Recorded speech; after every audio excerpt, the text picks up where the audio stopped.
যাদের নামাজ পড়ার সময় দুনিয়াবি চিন্তা মনে আসে বা নামাজে অমনোযোগী তৈরি হয়, তারা ভিডিওটি শেষ পর্যন্ত দেখার অনুরোধ রইল।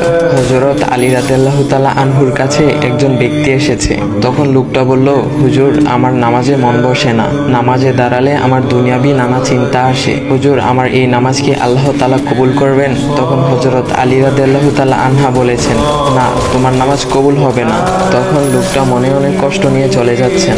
এমন সময় রাসূল সাল্লাল্লাহু আলাইহি ওয়াসাল্লাম এসে হযরত আলী রাদিয়াল্লাহু তাআলা আনহুকে জিজ্ঞাসা করলেন, ইয়া আলী, আপনার কাছে লোকটা কেন এসেছিল? এসে দেখি মন খারাপ করে চলে গেল। কেন, কি হয়েছে, আমাকে বলুন। তখন আলী রাদিয়াল্লাহু তাআলা আনহু বলেন, তিনি আমার কাছে জানতে এসেছেন যে নামাজে দুনিয়াবি চিন্তা আসলে নামাজ হবে কিনা। আমি বলেছি, না, তোমার নামাজ কবুল হবে না। রাসূল সাল্লাল্লাহু আলাইহি ওয়াসাল্লাম তখন বলেন, ইয়া আলী, আপনাকে আমি একটা চাদর উপহার দিতে চাই, তবে একটা শর্ত আছে। আলী রাদিয়াল্লাহু তাআলা আনহু খুশি হয়ে বলেন, ইয়া রাসূলুল্লাহ, কি শর্ত তা বলুন, আমি আপনার সকল শর্ত মেনে নিব।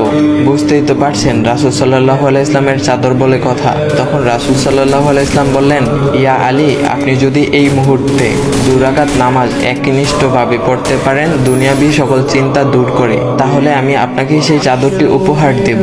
আলী রাদিয়াল্লাহু তাআলা আনহু বলেন, এটা তো সাধারণ ব্যাপার। আলী রাদিয়াল্লাহু তাআলা আনহু তখন নামাজে দাঁড়িয়ে গেলেন আর তিনি নামাজ পড়তে শুরু করলেন। এমন সময় তার মনের মধ্যে শুধু ভাবনা চিন্তা আসতে শুরু করলো, আচ্ছা, আমাকে যে রাসূল সাল্লাল্লাহু আলাইহি ওয়াসাল্লাম যে চাদরটা দিবেন, সেটা কি ফাতিমার চাদর নাকি রাসূল সাল্লাল্লাহু আলাইহি ওয়াসাল্লামের? আচ্ছা, চাদরখানা দেখতে কেমন হবে?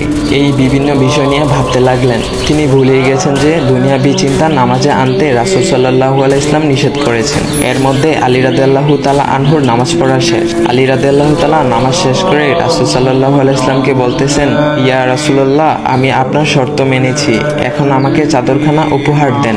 রাসূল সাল্লাল্লাহু আলাইহি ওয়াসাল্লাম বলেন, ইয়া আলী, আপনি কি একনিষ্ঠভাবে দুনিয়াবি চিন্তামুক্ত ছাড়া 2 রাকাত নামাজ পড়েছেন? তখন আলী রাদিয়াল্লাহু তাআলা আনহা মুচকি হেসে বললেন, না ইয়া রাসূলুল্লাহ, আমি আপনার চাদর নিয়ে অনেক কিছুই ভেবেছি।